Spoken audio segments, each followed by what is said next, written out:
In 1981, 10 Republican prisoners died on hunger strike here at the H blocks in the Maze prison. Their aim had been to force Margaret Thatcher's Conservative government into granting them what amounted to prisoner of war status.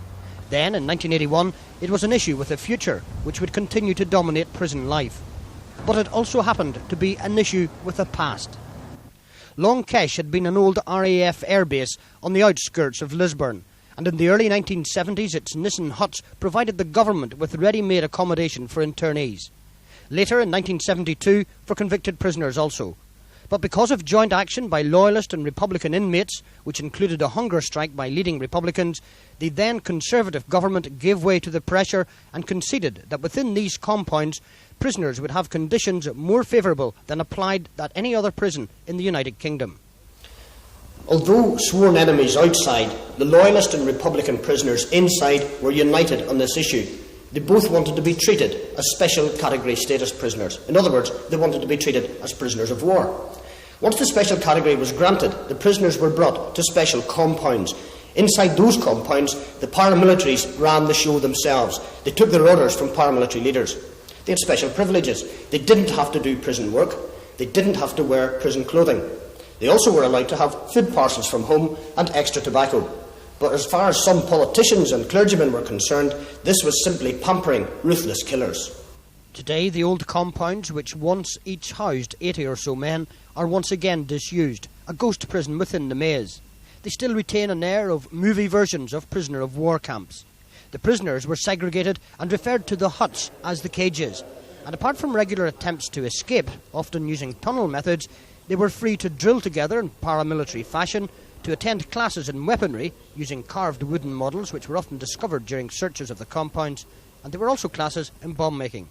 Prison staff had little authority inside the compounds. They dealt with the paramilitary leader chosen by the men inside. To critics, the compounds were little more than universities of terrorism. But some of the inmates found outlets other than violence to express themselves. One man apparently took a university degree. Others took time to keep birds as pets or to study history.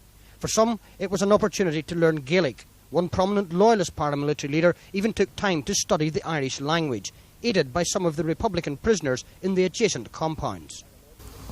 It might look just like an ordinary football that was used by the prisoners for recreation purposes, but in fact it was an ingenious method, according to prison staff, of communication for the prisoners, and they actually put messages inside the ball and then kicked the ball from one compound to another, and that's how they communicated. Prison staff said that on Saturday afternoons the ball was seldom out of the air as the prisoners communicated their racing bets to some mysterious bookmaker in one of the compounds. In 1976, the Labour administration, with Merlin Rees as Northern Ireland Secretary, decided to end the prisoner of war status. From March of that year, all prisoners would be, to use Merlin Rees's own word, criminalised and held in the purpose-built cells at the Maze prison, known as the H blocks because of their shape.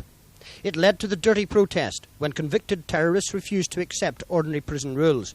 And eventually, it led to that 1981 hunger strike in which 10 men died. Naturally, as a result, the numbers held in the compounds slowly dwindled as those reaching their release date are freed, and with no others being sent to the compounds to replace them.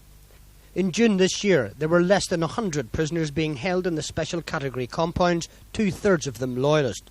Without protest, just over 80 men moved out of the compounds and into the H blocks, although they kept their special category privileges.